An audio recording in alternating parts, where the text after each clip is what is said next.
I'd ask you to sit down, but you're not going to anyway. And don't worry about the vase. What vase?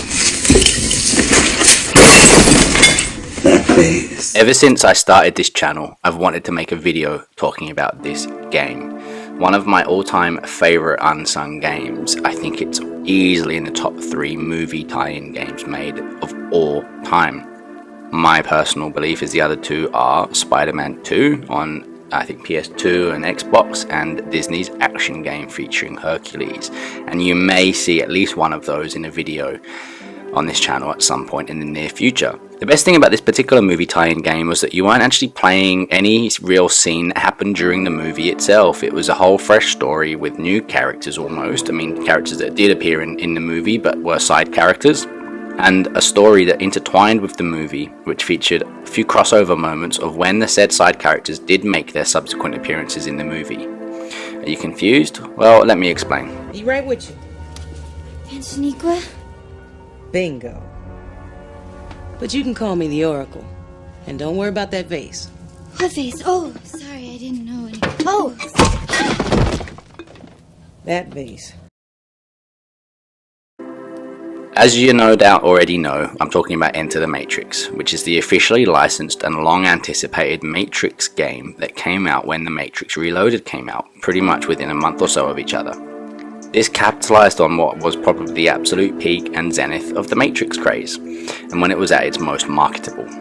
But this wasn't just a phone it in by the numbers game. What's going on, guys? It's Brock from Brock and Sindri here, back again with another look at a forgotten game of the 2000s. Enter the Matrix is a 2003 action-adventure video game. It was developed by Shiny Entertainment, whose fame comes from Earthworm Jim, and it was published by Infogrames Inc. under the Atari brand name, back when Atari were a huge name still.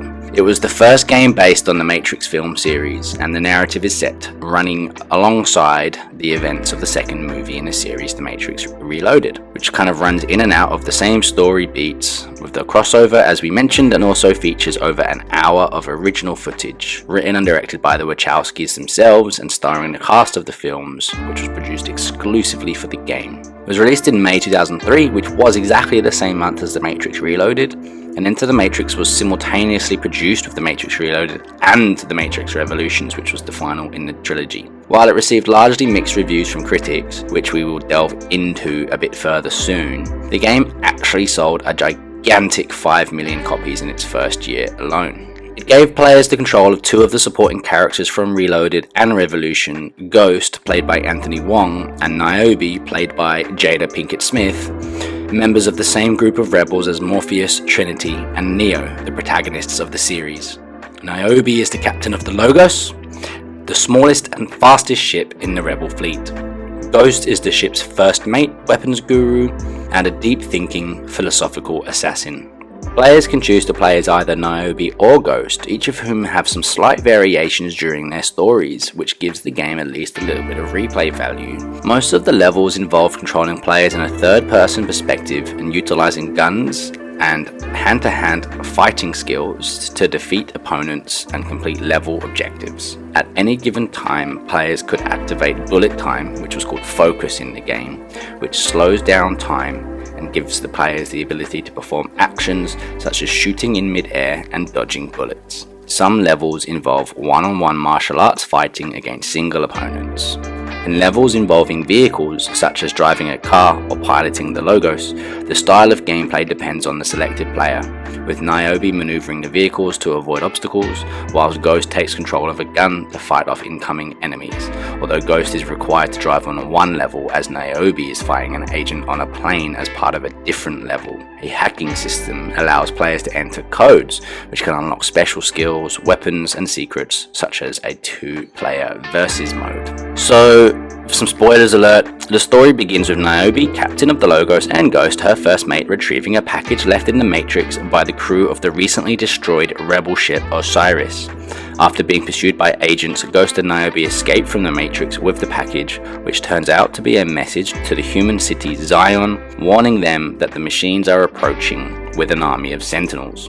Niobe and Ghost are tasked with calling the rest of the ships back to Zion to coordinate a defense. With this in mind, the captains of the various ships hold a meeting in the Matrix to decide on how best to defend themselves. During the meeting, agents attack the building they're in, although Niobe and Ghost were able to help their allies escape. They then encounter the Keymaker, a program capable of accessing any area in the Matrix, who leads them to safety through a door that he created. The Keymaker gives the two a key that they are supposed to give to Neo. However, the key is stolen by the henchmen of the Merovingian, a program created during the early days of the Matrix, who now operates an illegal smuggling ring within the program. Ultimately, the Merovingian destroys the key, but Niobe and Ghost are able to escape when the Keymaker realizes that it is too early for the key to be given to Neo anyway. Niobe later volunteers to go find the Nebuchadnezzar, the ship captained by Morpheus upon which Neo serves, and the only ship yet to return to Zion. Upon finding the ship and its crew and helping them escape from the Matrix, Niobe and Ghost agree to help in Neo's mission against the machines,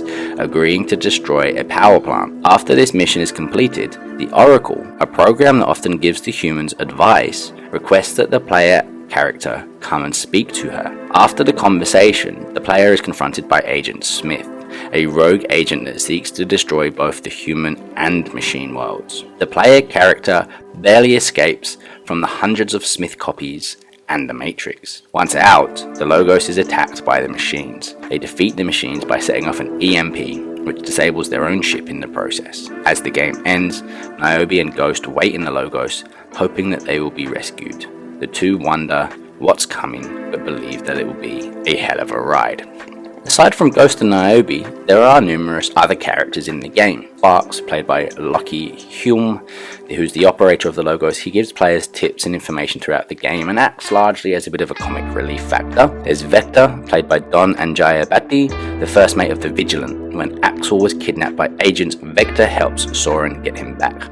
Niobe found herself surrounded by police but is saved by Vector, trapped in the fire on the Vigilant. Agent Smith, a program that can absorb human bodies and humanoid programs to make copies of himself. He chases the player through an abandoned skyscraper and later Chinatown. Agent Johnson, who's an agent who appears frequently during the game. Niobe defeats him by kicking him off a cargo plane, while Ghost defeats him by knocking him into a short-circuited computer server. Agent Jackson, another agent with frequent appearances in the game, Ghost defeats him by blowing up his helicopter. Jackson also tries to kill Niobe and Ghost after the crew of the Caduceus is saved, but the two were unexpectedly saved by the Keymaker. And Agent Thompson, the least featured agent in the game, who only appears in cinematics. The only opportunity to fight him occurs at the end of Niobe's missions at the power plant. The Oracle, who's a program within the Matrix who often helps the humans. Seraph, a martial arts master who protects the Oracle.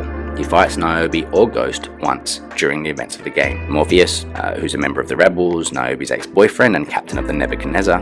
Trinity, another rebel, a good friend of Ghost, to whom she refers as Dear Brother, first mate on the Nebuchadnezzar. Neo, who's the most important rebel and Morpheus believes he is the one. Commander Locke, who's the leader of the Zion Defense Forces and Niobe's current boyfriend. Axel, Soren, Ballard, Bane, Binary, Ice, Corrupt, and Malachi, rebels encountered during the game. The Keymaker, an old program who guides players through certain portions of the game. The Train Man carries multiple wristwatches on his arms. He controls the link between the Matrix and the Machine City and works for the Merovingian. The Merovingian, an old program that has gone rogue in the Matrix. He has a chateau in the mountains wherein he has the Keymaker imprisoned. His henchmen are from early Matrix programs and are rumored to be vampires and werewolves. Persephone, wife of the Merovingian, who often betrays him out of spite. Cain and Abel, two henchmen of the Merovingian. Vlad, the black-clad, pale-skinned leader of the Merovingian vampires, he is killed by Niobe, who stabs him through the heart with a wooden stake. Cujo, the leader of the Merovingian's werewolves, he is killed by being impaled on a wooden stake in the dungeons of the chateau. And the twins, employees of the Merovingian, they are encountered as the player leaves the chateau. They chase the players down a long tunnel before they are finally evaded. Sewing Woman, a character featured in the multiplayer mode of the game. So, talking about the connections to the films, Enter the Matrix was designed, like the 2003 animated film The Animatrix, to be an integral part of the Matrix canon. The game includes 1 hour of live-action 35mm film footage written and directed specifically for the game by the Wachowskis Wachowskis themselves. The martial arts moves and game engine cutscenes features actions motion captured directly from the film's actors and stunt doubles to recreate their unique fighting style, and were created under the supervision of the series' fight scene choreographer Yuen Wu-ping. The player learns that Neo is not the only target of Persephone's predilection for trading kisses for esoteric information. Niobe and Ghost are both put into positions where they must submit to her whims in order to gain critical information. Significant also to the continuity of the Matrix universe is the first appearance of actress Mary Alice in the role of the Oracle. Gloria Foster, the original actress, had died of complications related to diabetes early in the production of The Matrix Reloaded and The Matrix Revolutions. She had filmed her scenes for Reloaded, but was yet to complete her work on Revolutions. The game includes a sequence specifically explaining her change of appearance as a result of an attack on her by the Merovingian. The Merovingian's attack was facilitated by a sacrificial trade with the compassionate program Rama Kandra. The Merovingian acquired the deletion codes for the Oracle's external shell, and in exchange, he gave Rama Kendra's daughter, Sati, her freedom. Despite a lack of purpose in the machine world, the Oracle foretells, however, that Sati will play an important role in both the Matrix and the real world. Enter the Matrix took 2.5 years to produce and had a budget of around $20 million US, not including marketing expenses or the cost of the extra hour of movie footage. This is not as high as many game budgets, but still pretty huge. A promotional CD release of the soundtrack accompanied the video game with compositions by Eric Lundberg in the style of Don Davis, who composed the music for the films. So, did they earn their money back? Well, by February 2004, global sales of Enter the Matrix across all systems had surpassed 4 million units. According to Atari, by July 2006, the PlayStation 2 version of Enter the Matrix had sold 1.2 million copies and earned $58 million US in the United States. Next Generation ranked it as the 39th highest selling game launch for the PS2, Xbox, or GameCube between January 2000 and July 2006 in that country. Combined sales of Enter the Matrix console releases reached 1.9 million units in the United States by July 2006. Worldwide, the game sold 5 million units. Enter the Matrix received mixed or average reviews according to the video game review aggregator Metacritic. Two critics from Electronic Gaming Monthly gave it bad scores. Another later admitted that his average score for the game was more positive than the game actually deserved. Mark McDonald was especially scathing, writing, "In more than 20 years of playing games, I have never seen a console game as obviously unfinished and rushed to market as Enter the Matrix. This game is a complete mess, and that's the only thing complete about it." GameSpot listed Enter the Matrix in several of their dubious honors lists at the end of 2003, including their 5 most disappointing titles of the year. One common complaint was that players wanted to play as trilogy protagonist Neo rather than secondary characters Ghost and Niobe, an issue Shiny Entertainment addressed with their later Matrix game Path of Neo, which we will mention shortly. Stephen Paul, in his column Edge, described the PS2 version of Enter the Matrix as Max Payne with celebrity scriptwriters, and said that the film's fluid fight choreography could not be matched by the game's control system, and that the game's centered view, while practical, was not as interesting as the kinetic montage of camera angles used in the movie's action scenes. He also expressed other concerns. The most worrying new precedent that Enter the Matrix sets, though, with its massively hyped synergy and narrative overlap with Reloaded, is that it seems the film itself has been deliberately made to suffer, to donate some of its lifeblood so that its vampiric brood can feed on it. In Reloaded, Niobe and her crew go to blow up the nuclear power plant, a feat of security bypassing which would presumably require something like the lobby scene squared from the first movie. Instead, we see nothing until they are already in the control room. Why? Because that's what you get to do in the game instead. The film's sense of rhythm and victory over threat is compromised just so we can bash buttons or our consoles at home. It's as though James Cameron cut footage out of Aliens so that it could be rendered in blocky 2D graphics in the 1987 Spectrum tie-in game released by Electric Dreams, which remains actually a superior film-to-game conversion. I can't really go through too many more negatives because I think that sums up a lot of it. So the question is, why am I putting it in Forgotten Games of the 2000s? Why am I here to try and actually sing its virtues when that feedback was given? I mean, a lot of that feedback isn't totally unfounded. We all want it to be Superman, aka Neo, aka Goku, aka, Deus Ex Machina character in the cyberpunk setting of the Matrix movies. We all want to do that from the movies, right? He was the coolest character. But when you are that, where's the challenge? Where's the fun? And again, mentioned was the Path of Neo game that came out 2 years later, and it was okay on the first playthrough, and then I never played it again. Whereas Enter the Matrix, I played and I played and I played. So the fact that when you play as Ghost or Niobe, you actually did still have to run from an agent, or you were fighting for your life, just about. And you were still essentially a normal human who could bend some of the Matrix's rules, like running along walls or slowing down time. It made it fun without being too easy. Like, you want to be better, stronger, faster than your enemies, but not by too much. Interestingly, 2 years later, when they did release The Path of Neo, as mentioned, they told the story of Neo throughout the trilogy with some added bits in there.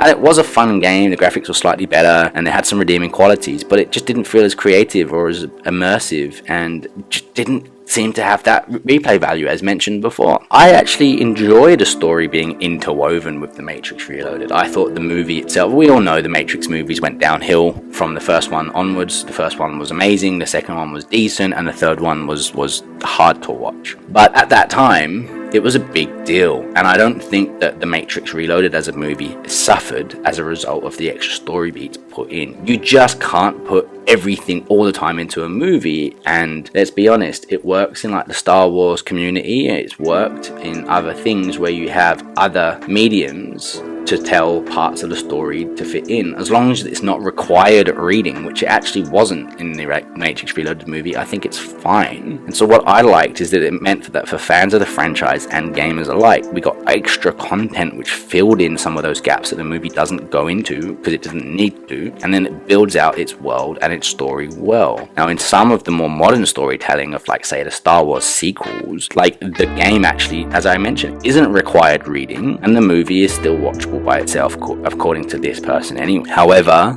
it just added some more context and color. I just wanted to say as well that if you were to make a new Enter the Matrix type game, like, it would probably be a good idea to do it based on either like a young Morpheus, like before he meets Neo, or maybe go back before that when there wasn't a one in existence tearing up the Matrix, so that you could create a fresh story and give the protagonist a challenge and seemingly insurmountable odds, and a surprise ending can happen. You could either then kill them off or have them somehow win the day on this occasion. And also, just to be clear, the only issue I think I had with the fact that you couldn't be Neo, and it was a big deal at the time, that is true, but the only issue that I had with Enter the Matrix that you couldn't be Neo is that Neo still existed in the game. So you weren't the most powerful good guy, or the good guy that could become the most powerful. You were basically just average Joe. I think ultimately the Enter the Matrix had a decent amount of variety in their missions for the time and for what it was. Between the shooting, some hand-to-hand combat, some driving, some fighting in a plane, and some of the cinematic cutscenes, I would actually quite enjoy to see a remaster, and maybe a current gen port would work quite well for this. I think a remake could even be a little bit better, and maybe they could add a little bit more of missions or some more content within. It doesn't have to be any of the cinematic scenes, but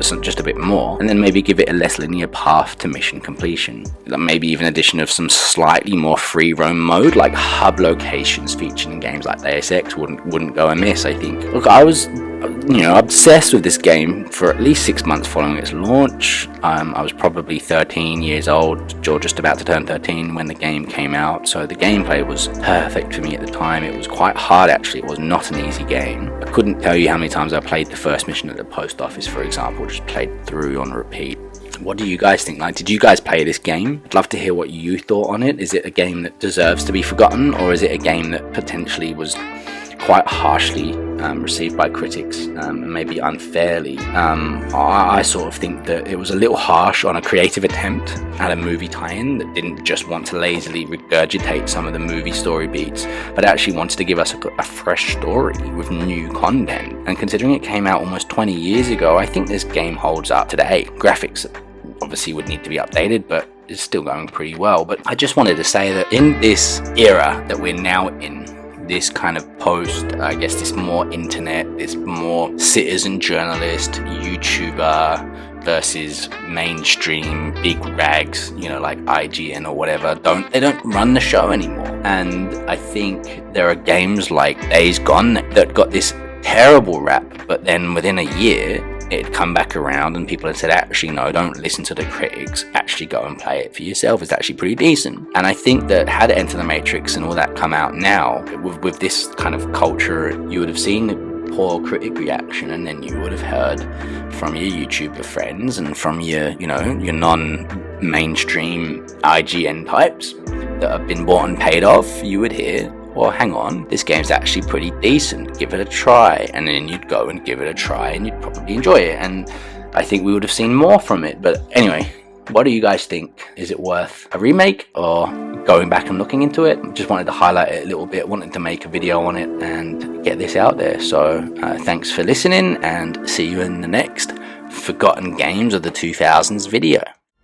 Do not try and bend the spoon. That's impossible. Instead, only try to realize the truth. What truth? There is no spoon.